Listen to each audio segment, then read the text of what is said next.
So very belatedly, I've posted um, very brief comments on your paper prospectuses, and they didn't really need to be graded, but um, it wanted a number grade, so I put for almost all of them, I put a 90. If you submitted something and if you were to get 100 on the paper, I'll ignore the prospectus grade, but if you didn't, I'll average in the prospectus grade to help you a little bit. But the take home for the prospectus isn't, um, you know, have you succeeded in the task of a prospectus? It's to give me an idea of where you are on your paper topics. And I will say, in general, a lot of us um, were far too broad and expansive. Um, and ne- a lot of us had trouble settling on a question that will make it easy to organize a paper. In other words, let's see, the, if you want a successful paper, organize it around a fairly specific question. So if the topic is reciprocity, the question probably shouldn't be what is reciprocity or um, how important is reciprocity in animals, although that's not a bad question because, as it turns out, there are so few good examples of reciprocity in animals that you can actually get a decent sampling of most of the examples. But what you want is um, a really specific question, like um, do we see punishment for non-cooperating? And maybe even do we see punishment for non-cooperating in fish? And that would be probably because you found like one interesting paper on punishment in fish. And then the goal of a successful paper is to read that experiment closely, be able to describe what the researchers did in your own words, like as if you were describing it to your grandmother. Thanksgiving is a great opportunity. They say, what are you learning about in class? Try explaining one primary literature article to your family and making it interesting. Um, and then look for problems like maybe there are other explanations for the behaviors they observed, or maybe um, they, talked about certain big ideas in the introduction, but didn't really answer them by the time the paper was done. Or maybe you couldn't find any problems, but you have some questions based on the results, and you have some suggestions for what a good follow-up study might address and how they might do it. That will be a great paper. Um, the Most of us were mostly working with primary literature, which was good. Although some of us were just looking at like magazine or newspaper articles, which you won't be able to write a good paper using that. And a lot of us sometimes relied a little bit too much on review papers. Review papers are great, but they kind of like present things like a lecture like this, and you're not going to be able to critically evaluate them. You're not going to be able to chance you're not going to be able to show that you worked hard to understand how an experiment was done. You're basically in a review paper, you're often taking the author's word for a lot of things because they're not describing in enough detail. So use the review papers to give yourself background and maybe, for the introduction and stuff. But then the meat of your paper should be you dealing with one or two experiments that either you can find problems with or you can suggest what a good follow-up experiment would be, or both. So I'd say that those general words of advice were relevant to about 80% of our papers. Like maybe 1, 2, or 3 didn't have that problem of being overly broad, or relying too much on either popular or review papers, and not tunneling down to a really specific question. Okay. Doublespace is fine. Yeah, that's why I say all you're going to have space to do in this paper is like closely read 1 or 2 experiments. So like don't waste time, um, you know, summarizing lots of review papers or introductions. Oh, and another clue for piece of advice. Um, don't, if you're using a paper, um, use the paper for its meat. In other words, for the experiment. Don't use, like, let's say there's an experimental paper and it's got stuff in the introduction that gives general background about the topic. If the stuff in the introduction is really important, and it often is, your job is to actually then go find the papers that it's citing in the introduction and cite those papers, read those papers and cite them. But if you're, don't use like an experimental paper to basically write your paper by giving you the digested stuff in the introduction. Okay, so I will, be able to recognize when you're doing that. So there you go. Use review papers for the introduction, right? Even Wikipedia for the introduction, stuff like that. Yes, exactly. Um, and specifically, Dimitri, you had a really interesting topic that um, you might not understand the comments that I wrote on the prospectus. So everyone, my little comments, there aren't that much. They'll be like to the right of the assignment, like right under the number grade. You might have to expand to see where it says, feedback, and that's where I wrote comments. Um, you were asking, like, what's the attitudes towards multi-level selection theory, and in your specific case, you might want to do like um, searches in different decades and not necessarily reading the whole papers, but like reading abstracts to be able to um, um, make inferences about uh, attitudes. But you can contact me outside of lecture. Okay. So these last 3 lectures are really going to be kind of sometimes summarizing, touching on um, uh, issues that we've been talking about sort of this whole time. But they will hopefully um, um, uh, read my mind. I'm so sorry. Um, they'll hopefully sort of integrate a lot of what we were talking about.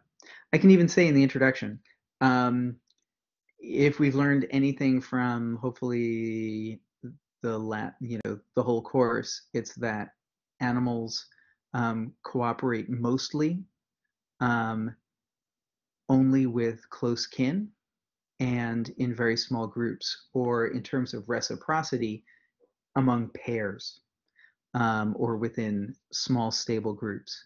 Humans cooperate on very large scales. Think of nation states cooperating on the scales of hundreds of millions, but routinely on the scale of thousands with non-relatives, right? And that means that I am so sorry. I have to respond to this message, and then I will no longer be distracted from tonight's lecture. Um,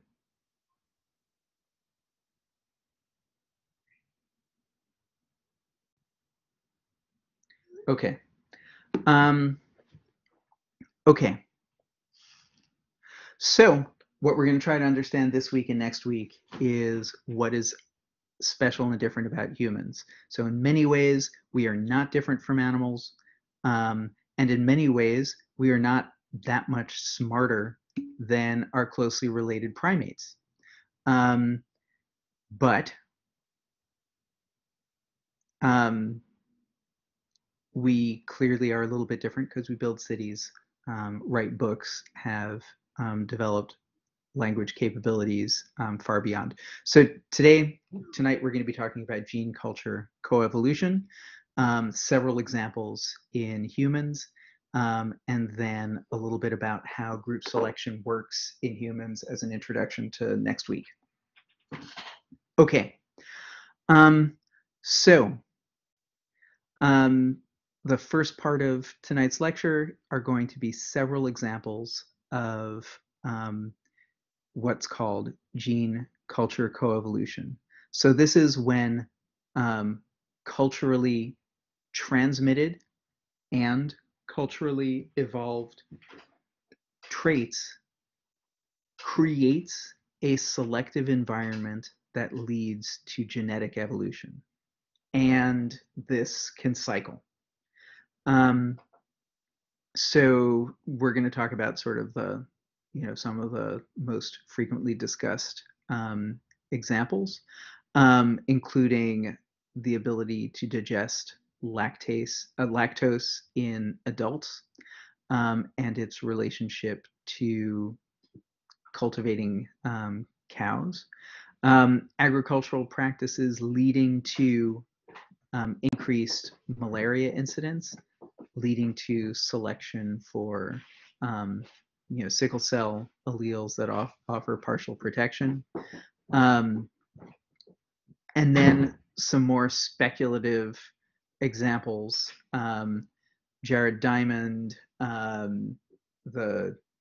who speculates that traits that might have contributed some resistance to tuberculosis resulted from some populations in Europe living in Jewish populations living in ghettos, and then actually probably a better supported example of variable rates of diabetes tendency as a result of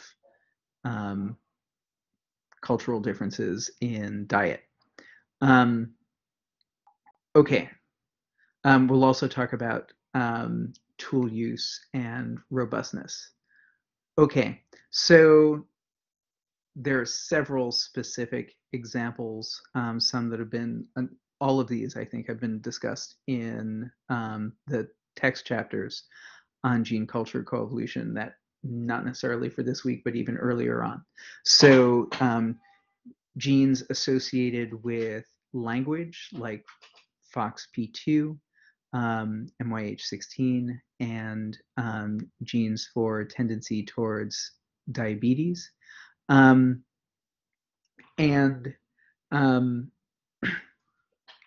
we're going to then talk about how gene culture coevolution is likely responsible for our language abilities, what the benefits of cultural evolution are, basically that it's fast and it can deal with certain kinds of environmental variabilities.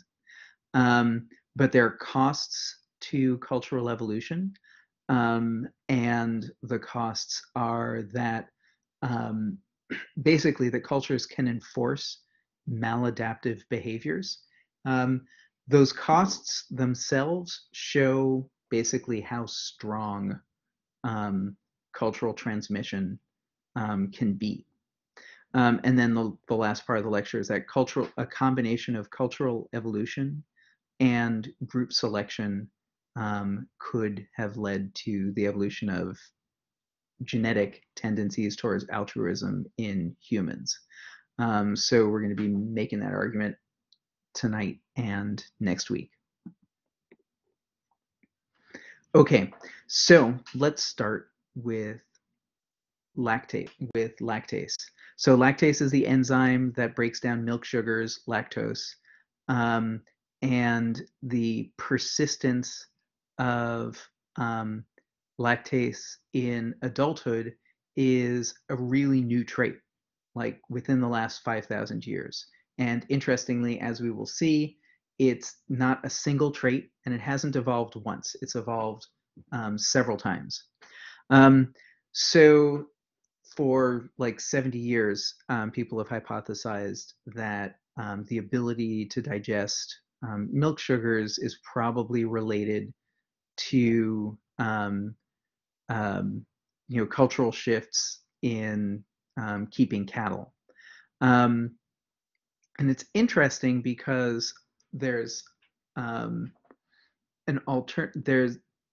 there's some related hypotheses that actually are less well supported now about just straight latitude as a as a feature that will favor um, lactase persistence. Um, but as we've learned about more examples of the evolution of lactase persistence, that's kind of broken down. Um, but if you don't look at Africa, there's a latitudinal gradient in the use of milk products more in Northern Europe versus the Mediterranean. And you can see, you know, there are nice correlates of how long cows um, have been kept as in agriculture by basically how widely um, you find like images of cows in sort of culture and media, not just in the past but also in the present. Um, so you can see like we had a very popular CD in the car about 20 years ago was Cow Tunes for Kids. But then you can also see imagery of cows, and you can see some of them in art from 3,000-4,000 years ago.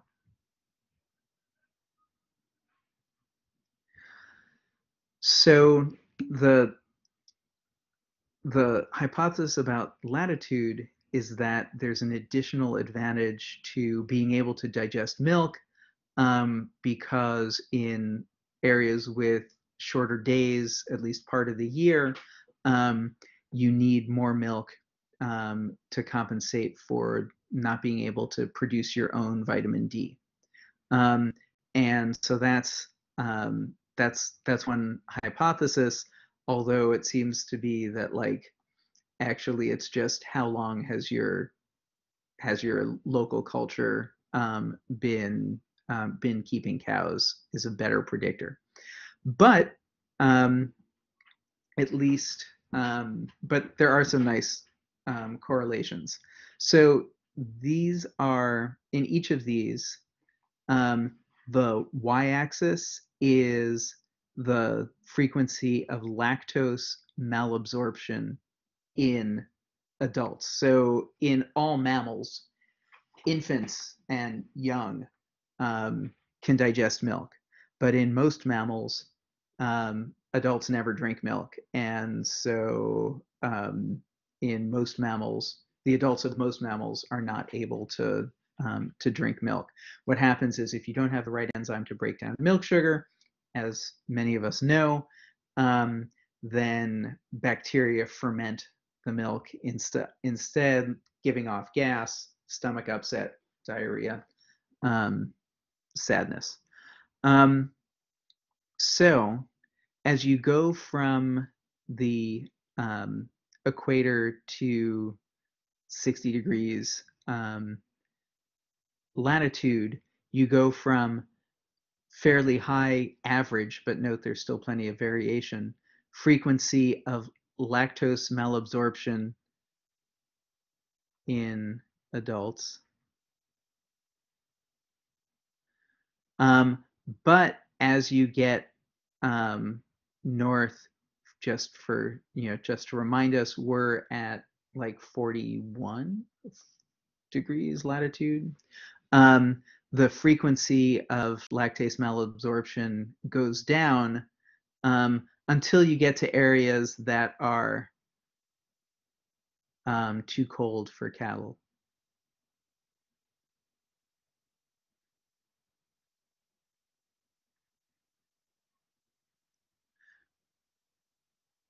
right? So Siberia and Greenland, you can't raise cows.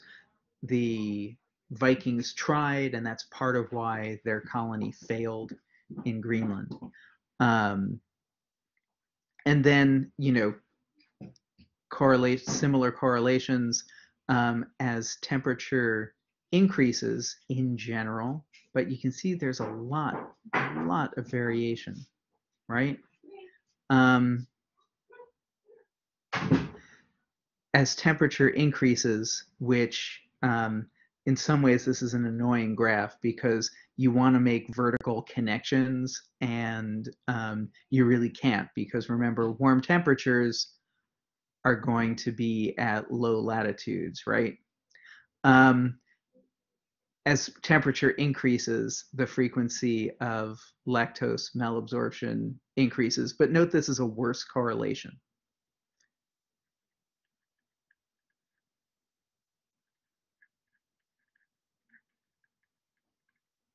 And note also Siberia and Greenland, very cold, but too cold for cattle. No culture of cattle grazing in Inuit populations, and high frequencies of lactose malabsorption. Um, as you get also somewhat correlated with temperature, the warmer you are, the more frequency of the higher the prevalence of cattle disease, right? So, and then the higher the frequency of cattle disease, the higher the frequency of lactose malabsorption. So the idea is this, and it's sort of a, how it's kind of a step function. You got these two relationships here. And so the way to think of it here is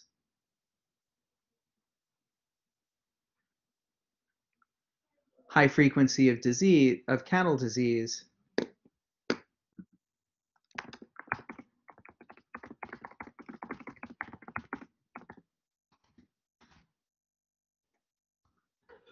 makes it harder to keep cows, less cattle grazing,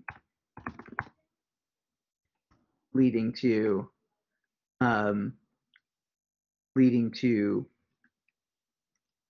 more lactose malabsorption. Okay,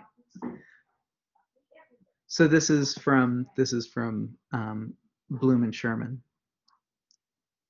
in 2005. The really interesting thing about lactase persistence, being able to digest lactose as an adult, is that different genes um, regulate the maintenance of that enzyme in different European, Mediterranean, and African populations. And whenever you find different genes that lead to similar phenotypes, that's like a bing, bing, bing signal, hopefully from 106, that should tell us all that this is a convergently evolved trait, right? So if you have different genes causing the trait, if you have like different developmental pathways, different like in the evolution of eyes, you might remember one of the things that really signals that eyes have evolved convergently multiple times is that the retina and lens come from different body part, different embryonic cell layers in octopuses, in mollusks, octopuses versus vertebrates, which is a great signal that the eye evolved convergently.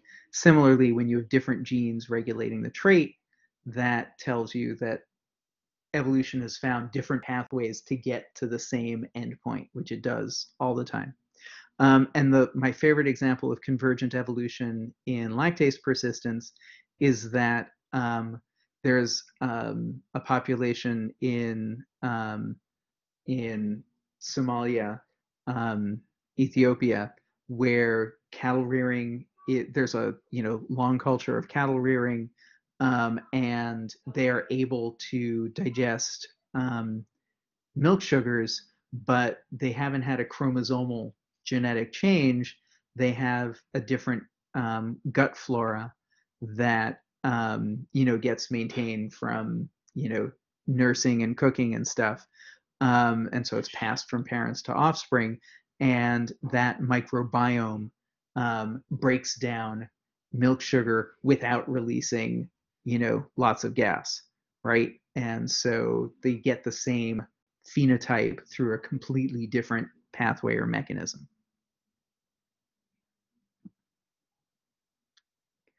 Um, so this has also been addressed phylogenetically.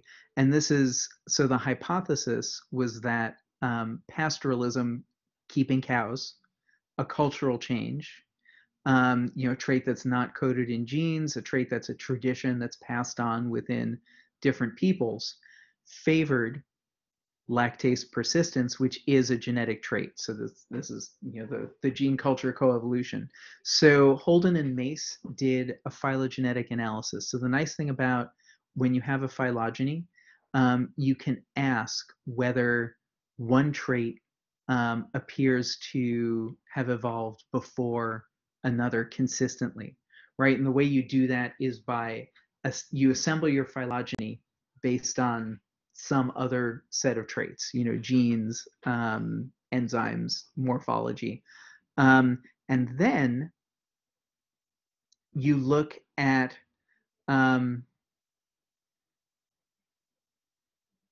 maybe. So off the top of my head, I am not enough of an anthropologist to know what kinds of probiotics, and whether it's just coming from fermented foods, yogurts and stuff, or something else, but maybe, yes. Um, Different cultures are using. So sadly, I can't say. That's a good question.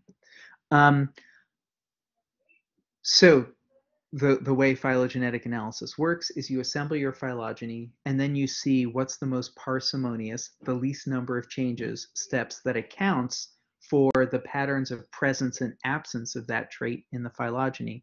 And when you do that for multiple traits, you can ask whether it's most likely that one trait always follows another trait. In other words, in this case, lactase persistence following pastoralism, raising cattle.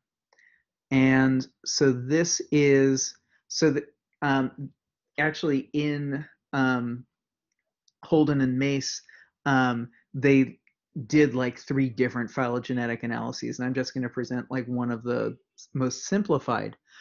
This is a graph, just a histogram of the prevalence of low lactose digestion capacity, right? So lactose digest, so low LDC equals lactose malabsorption.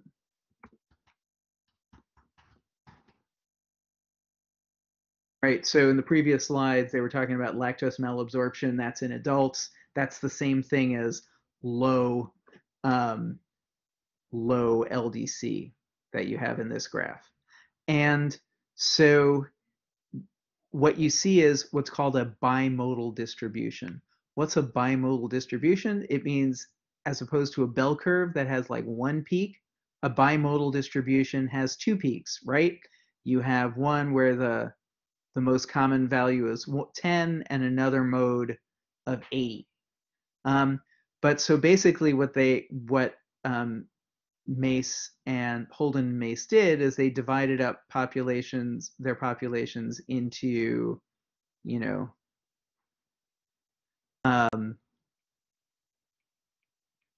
mostly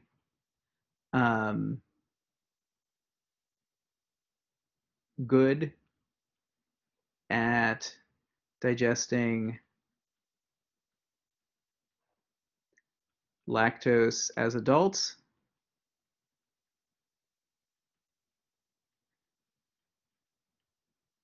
and then much larger set of human populations, um, poorer at digesting lactose as adults. Funny thing talking about this lecture, my middle child just stopped being able to digest milk effectively this year. So at age 13. So this one's hitting home, um, and there you go. Um, so yeah, so these are genetic differences because when people from you know populations and countries that generally can't digest milk sugar well as adults immigrate to countries with lots of milk availability in the schools. Oftentimes you hit teenage years and you hit a wall of not being able to digest milk. So this is reflecting mostly genetic change, not in that Somali population that's using the gut microbiome, but in most cases, these are genetic differences, yes. And so here we have the phylogenetic analysis. And um, oh, no, there's five of us in the family. I actually like am nothing amazing at digesting milk, but like so like if I drank a glass of milk, that would be a little annoying, but milk and cereal is not distressing. And so the difference is uh, um, my middle child now, you know, can't have, half a cup of milk and cereal. So we're experimenting with the oat and rice milks and lactate and all that stuff. Um, so these are two phylogenies, and on the what's the same? The same is all of the different peoples that are assembled on these phylogenies, and the phylogeny based on shared ancestry time since those populations diverged, right? And it's a diverse group, sometimes somewhat correlated with geography, but not strictly, right? And that's because human migration patterns are, sort of more interesting and complex and not just, a single case of sort of passive diffusion. Um, in the left graph, um, sorry, I forgot to make a pen. In the left graph in A, black equals um, at least some pastoralist. And so um, and um, if you look at just the tips of the nodes, that will say what that population is.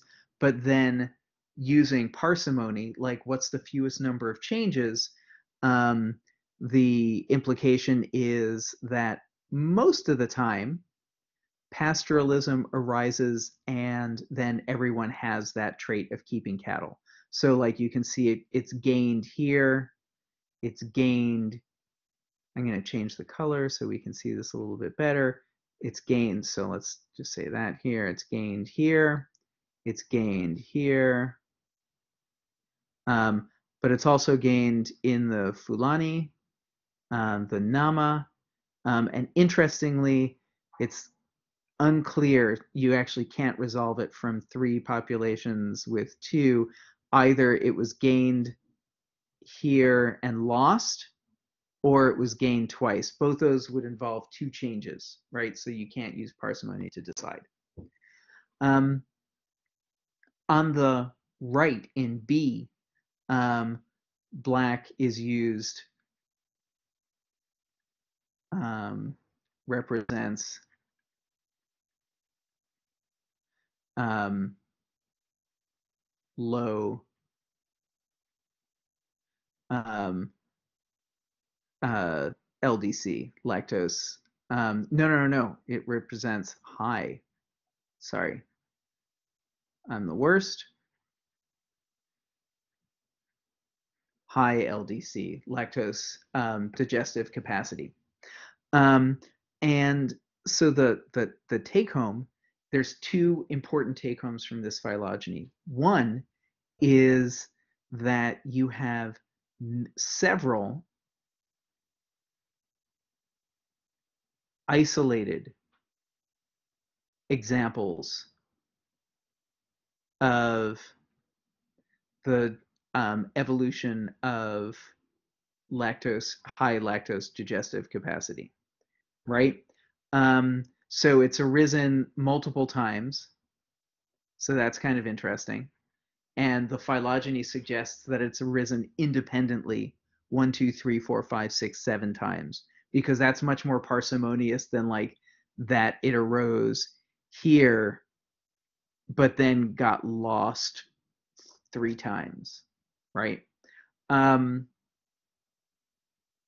and then the other important take home from this phylogeny is that it always appears to have arisen after the cultural change, right? So the starting to rear cattle is happening a long time ago. Whoa, I'm scribbling along. I didn't mean to write that line, but like here and here is a lot longer ago. Sometime within these divergence of these smaller subpopulations, all are more recent than the cultural trait of keep raising cattle. So the phylogenetic analysis provides fairly strong support for the gene culture coevolution idea that the cultural change led to a genetic change. Okay, so that's probably one of the like best studied, best resolved examples of gene culture coevolution in humans, but there are several others. One interesting one is the relationship between agricultural practice and malaria. So cultivation of yams, um, which is a fairly new crop in Africa, cleared forest, and that leads to more runoff and more small temporary ponds and lakes. Um, and as a result, that leads to more malaria carrying mosquitoes, an increase in malaria risk. And that probably favored um, the um, the hemoglobin S allele, which if you're homozygous for, you'll have sickle cell anemia, but if you're heterozygous for, you're partially resistant to malaria. So this is an example where the agricultural practice leads to genetic evolution. Um, cool. A couple other examples. Um, so there are multiple genes that uh, are associated um, with prevalence of malaria, and all of them might be somewhat affected. So it's not just sickle cell anemia. Um, so um, glucose 6 phosphate dehydrogenase is an enzyme, and a mutation in that enzyme deprives the malaria parasite of oxygen. So it is another malaria resistance trait. It's also a trait which, while beneficial in the heterozygotes, is costly in the homozygous because you're not able to digest legumes, um, which is a real, or ground nuts, peanuts, which is really important because that's a basic staple food. Um, Interestingly, um, there a gene associated with taste. So there's one example of there are some chemicals that some people can taste and others can't. PTC, phenylthiocarbamide, um, it happens to be one chemical that some individuals can taste, but most can't.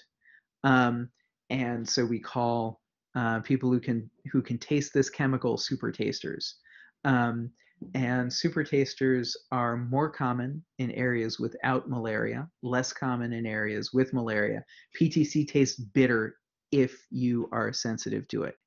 And it is hypothesized, not been proven, that it's beneficial not to be able to taste certain kinds of bitter, because it will make you able to and perhaps enjoy eating plants with secondary metabolites, defensive chemicals that are harmful to malaria.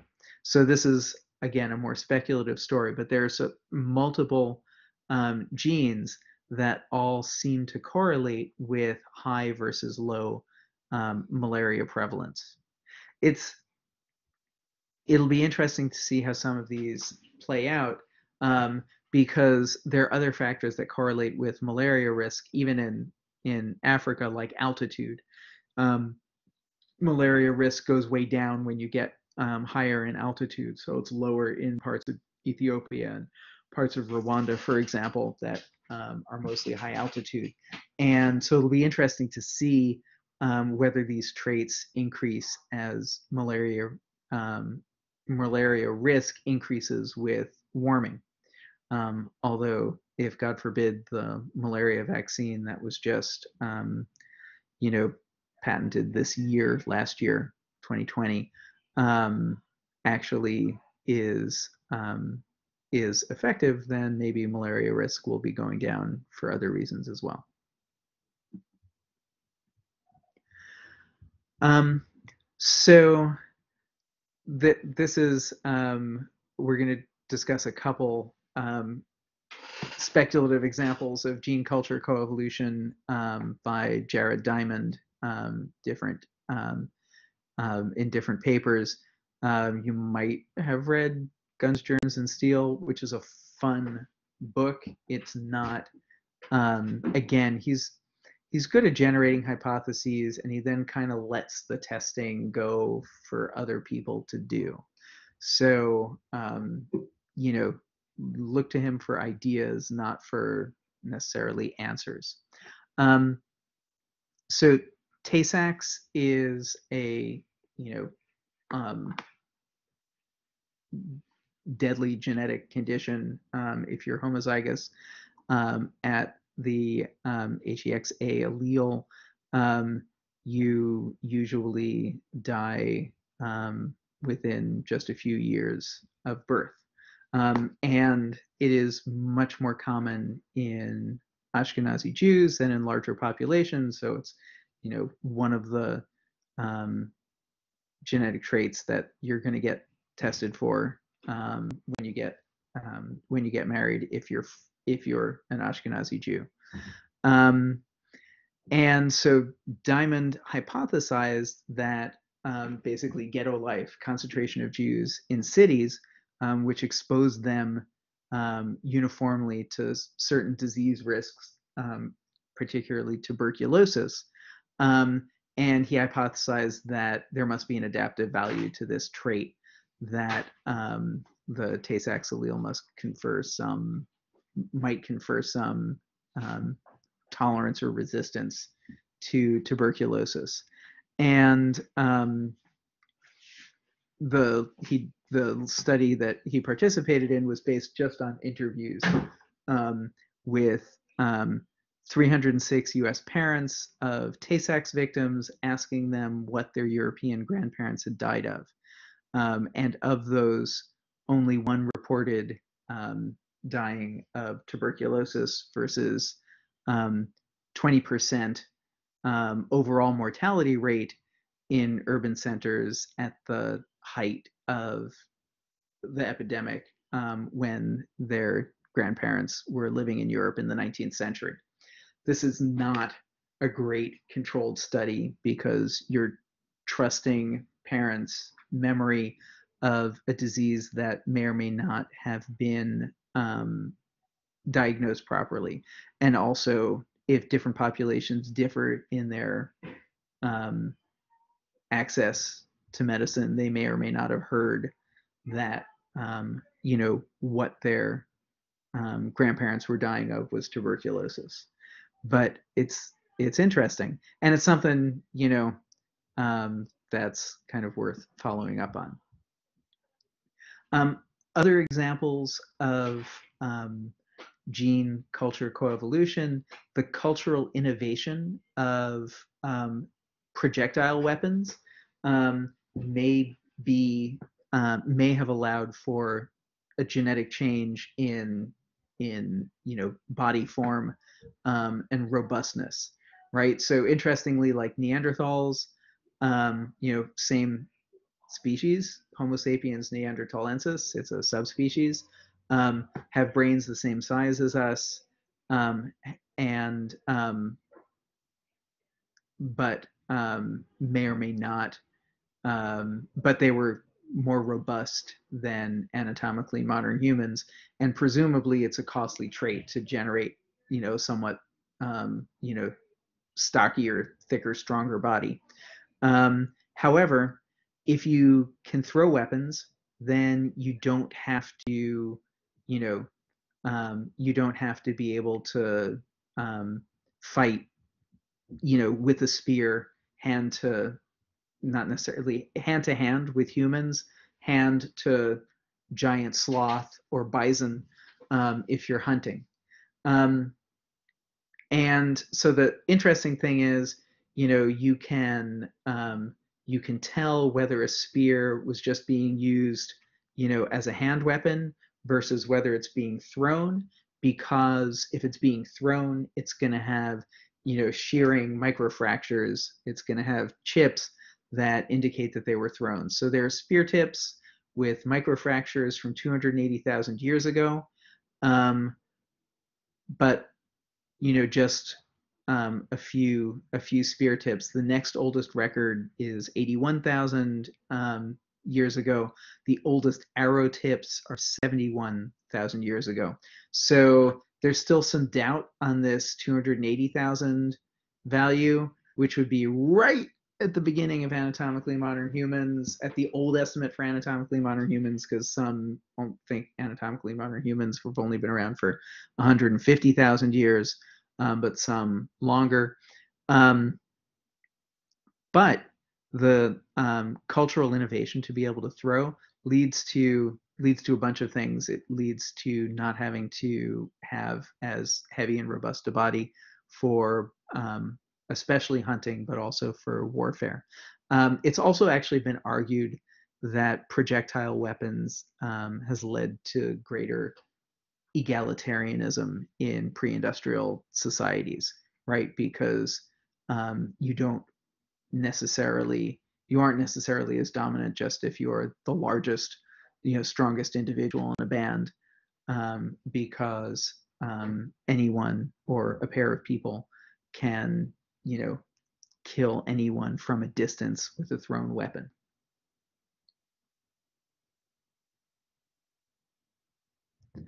Um, the example of diabetes as gene culture coevolution is really interesting as well. And again, um, totally not resolved.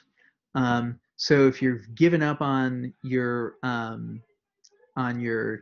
original paper topic and you're desperate for one, you could look. I'm going to emphasize the Jared Diamond from 2003, but there are two alternate hypotheses, one about genetic drift, one about release from predation pressure.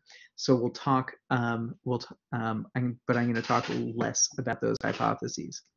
Um, Diabetes is both a genetic disorder and an environmentally caused disease, right? So that's what we're going to do, sort of two slides about this. And it's kind of both at the same time. So if you look within populations that have, a shared environment, you will find a high heritability for diabetes. In other words, diagnoses in one study, diagnoses match almost perfectly between monozygotic twins, that's identical twins, but only 20% between, still sharing half their genes, dizygotic twins, non-identical twins. Um, and within Hispanic Americans, the prevalence of diabetes varies in direct proportion with Native American ancestry. So presumably shared similar diet patterns, but a variation in tendency towards diabetes. Um, and there have been many specific genes associated with diabetes risk, right? So that's like one of the differences between like thinking about like um, differences among geographically distant groups and a trait like intelligence. Um, we actually haven't identified specific genes that are linked to variation in like normal day-to-day intelligence. There genes, genetic disabilities that have been identified, um, but not, but we actually like don't know what combinations of genes because there are so many genes that address intelligence. But a disease like diabetes, yeah, we've identified specific loci, multiple loci, genes that are associated with diabetes risk. So in this slide, diabetes is a genetic disorder. At the same time, diabetes is an environmentally caused trait. It's a lifestyle disorder. Um, so it is 5 to 10 times as prevalent among um, the obese. Um, it is my my mom is diabetic, and so is my brother, and they're both quite heavy. And I'm confident that if I gain a lot of weight, that my risk for diabetes will be pretty high based on my family history. But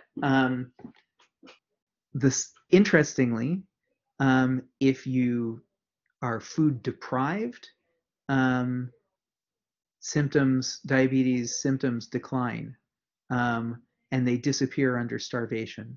So a famous example is the 1870 to 71 siege of Paris, where it was a long siege. Food was really, really limited, and anyone that had been diabetic, most of them lost those symptoms. Um, it actually also points out, I'll just as an aside, um, that before the discovery of insulin, um, the only known treatment for diabetes was food restriction. And it was horrible, right? So, like, people with diabetes basically were put on extreme calorie restriction diets. And especially when if you get it when you're a child, type 1 diabetes, um, that's it's just awful. um, why is insulin so expensive? That has to do with horrible patent law, right? So insulin used to have to be extracted from the pancreases of pigs, um, and it was, not hugely expensive, but it was limited. Now it's um, chemically synthesized. I'm not sure if it's chemically synthesized or if they use like yeast that have been transformed to, produce insulin. But in any event, there is no reason for it to be expensive. It is just because it's just because of the way that we allow processes to be patented and companies to have monopolies over its production. Um, so There you go. I mean, capitalism is almost too simple a thing, right? Like, if you have regulated capitalism, you can have enough incentive for companies to produce lots of things. Um, and, you don't have to have a completely top-down economy, but you need regulation. And in fact, there are cooperatives springing up because insulin is easy enough to produce that it actually does not take a tremendous amount of technology now.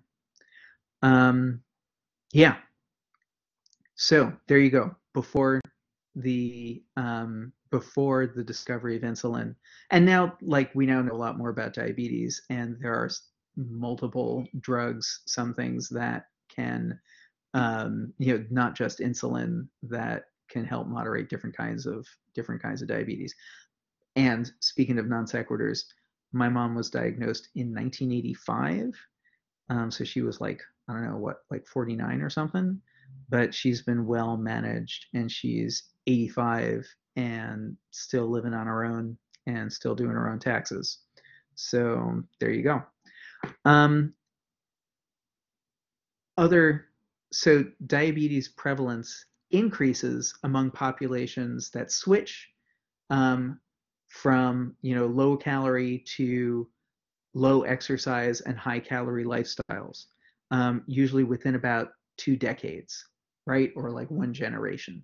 So that's the best indication that diabetes is an environmentally caused um, disease. So it is both genetic and environmentally induced. And one of the saddest examples, zoo primates don't get exercise, um, sometimes have access to too much food, but mostly lack of exercise. They get diabetes. They never get diabetes in the wild. Another example, another kind of tragic example, is the island population of Nauru, um, which was occupied by Australia in 1914. It gained independence in 1968.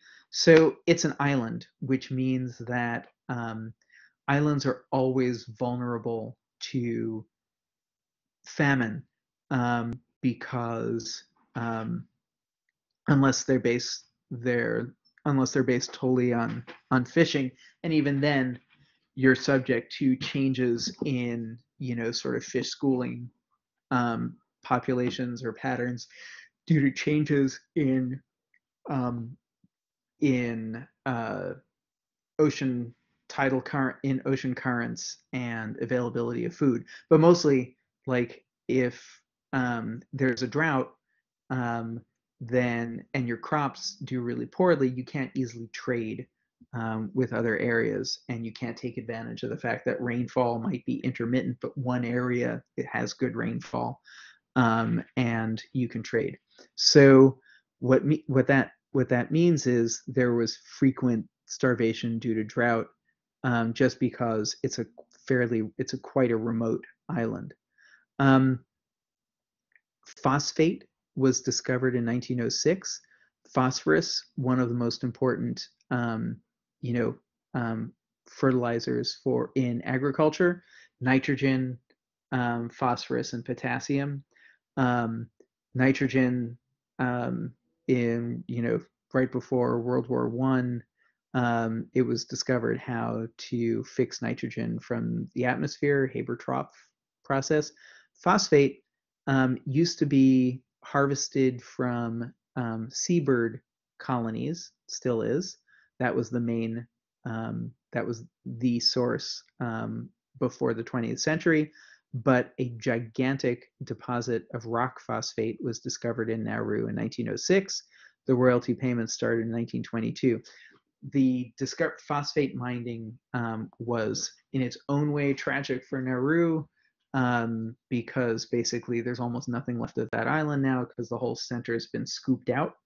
But it yielded, there were royalty payments that were being paid to every inhabitant of the island starting in 1922.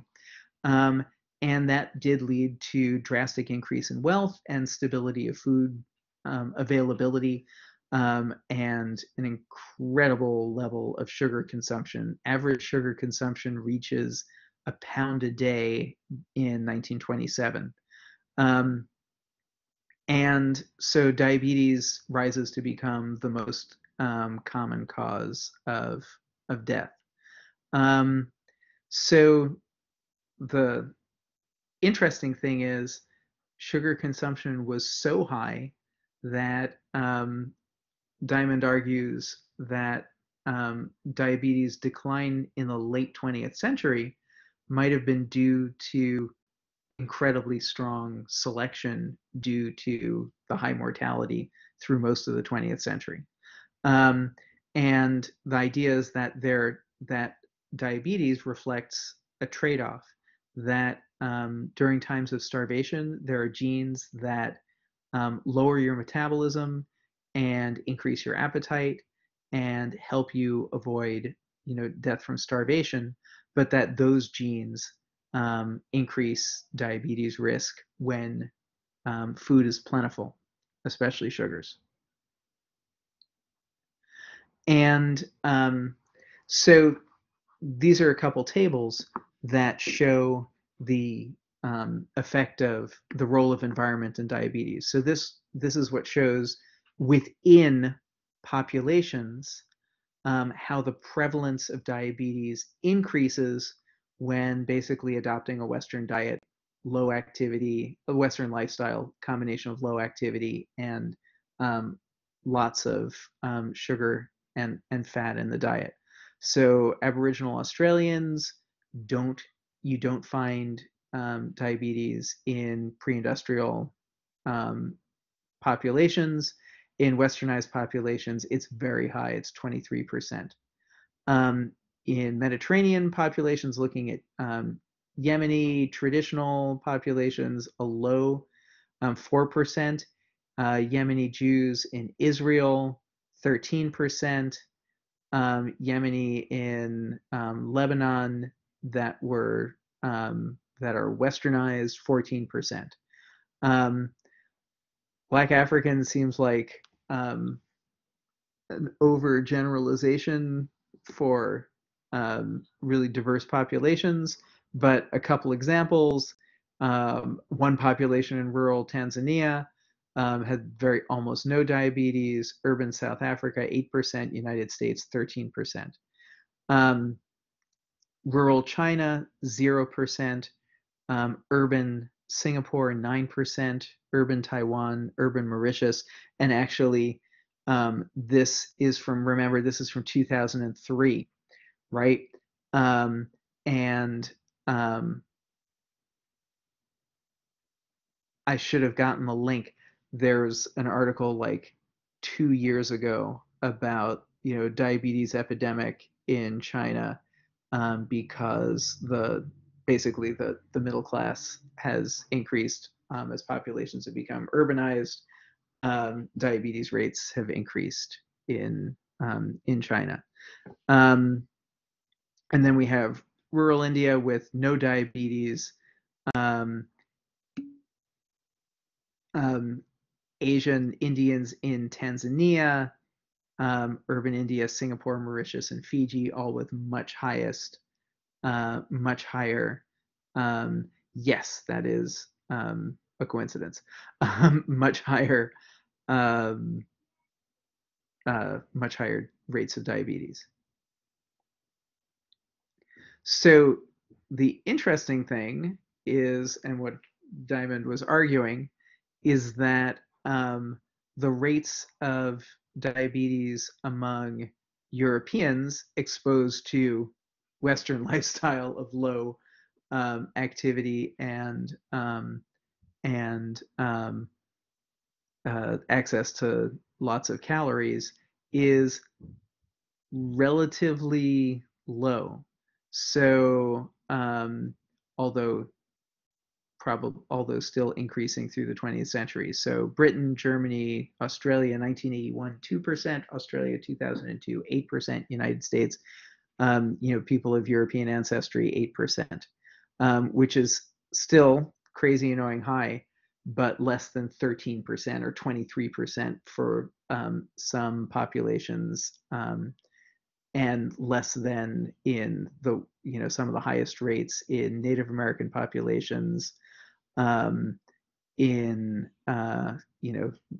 a reservation population in Pima, um, Hispanic, US Hispanic populations with Native American ancestry, 17%, Pima 50%. The Pacific Islanders going from zero in 1952 to 41% in 2002. Um, so what Diamond hypothesizes is that these are, I'm just gonna, sorry, just, point out that he's pointing out these are relatively low. Um, Due to a cryptic epidemic between 1650 and 1900 in different European countries that selected out some of the thrifty genes that are needed in populations undergoing frequent starvation. Um, so starvation was very common in Europe in the Middle Ages. You often had like local overpopulation and starvation and then disease outbreaks. Um, However, by the 17th century, um, starting to um, develop colonial powers led to greater food stability. Um, the thing is that like this is a hypothesis, and Diamond is always really happy to like put out a hypothesis and just let the coolness of the hypothesis make the argument for him. But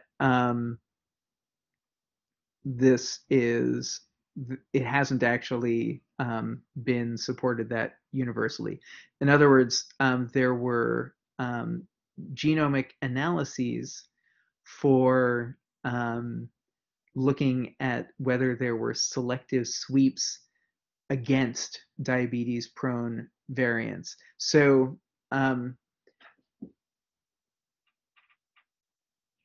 right, so the idea is, how do you recognize a selective sweep? You look at the flanking regions, you look at the genes that are close to the loci that, in this case, makes you less prone to um, diabetes. And well, the interesting thing is the argument can be made both ways. So Segrel et al.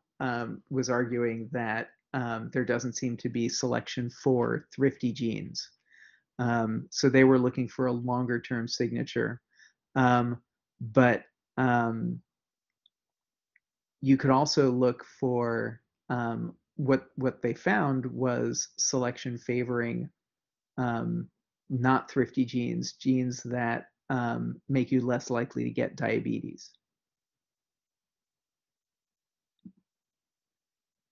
Okay.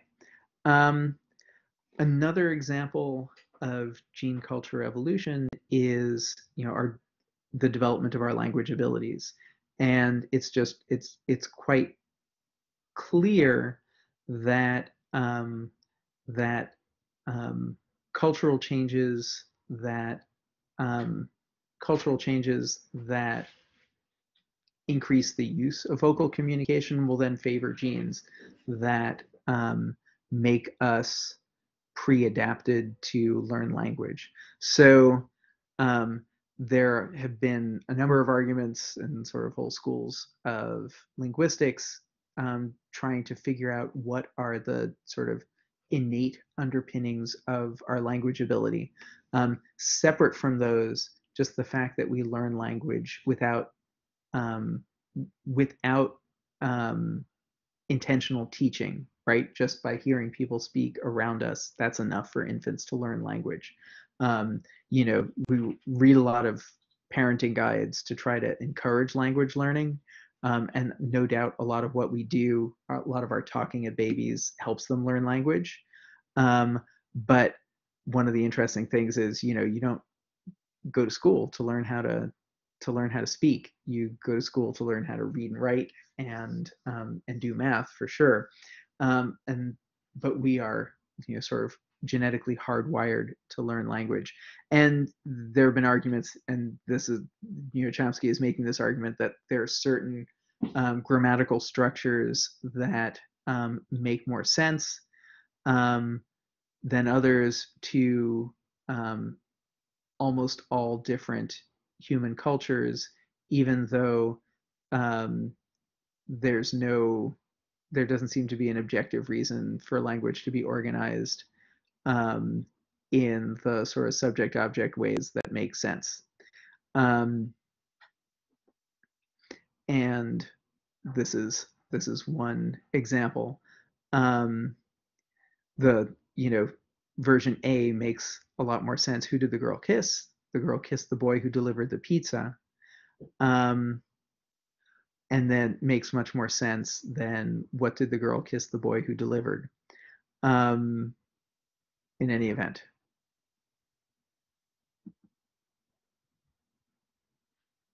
So different hypotheses for how language evolved.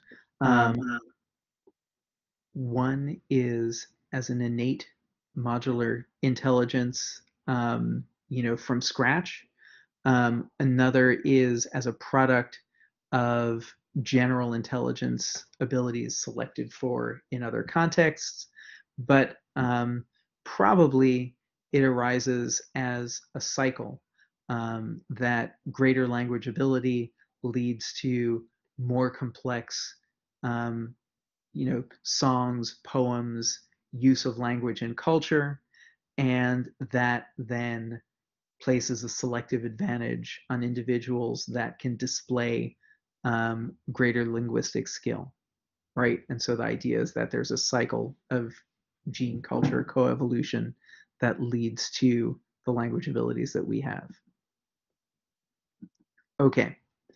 Um, so the arguments from universal grammar are that there are we aren't taught rules, and in fact, I am terrible at describing them, and it is like torture to diagram sentences. Um, Although some people can do that much more easily than others, that is a learned skill. But using those rules is really easy. Um, and the conclusion is that they're innate, even when they don't seem to be related to function. Um, okay. Um, I'm I kind of said this. Um, yep.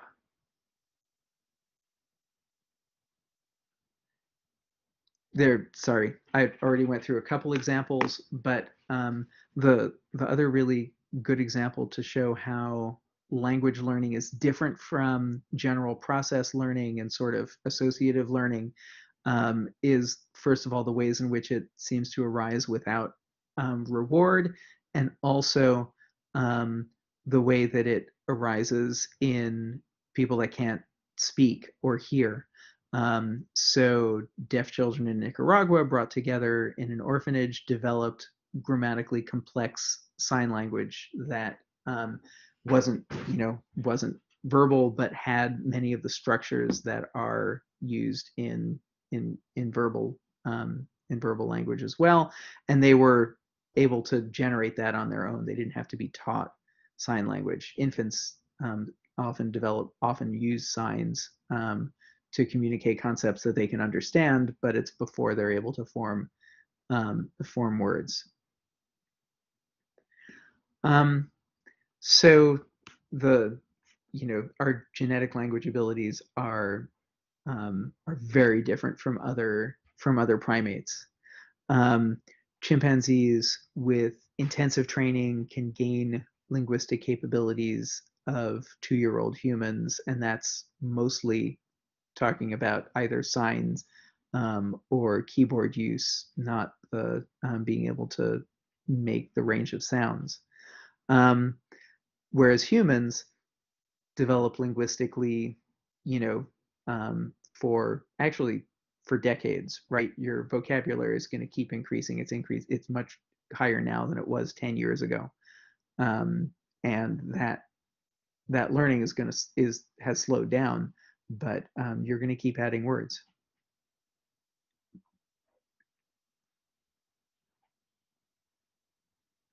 Okay. Um, so I actually 7:48. Let's take a 6-minute break. Let's go until 5 minutes to 8, and we'll start a new unit on sort of how cultural evolution works in humans. What are the benefits? What are the basic rules? Okay, I think I'm going to stop here. It's just usually I like to go till 8, but this is a good place to take a break.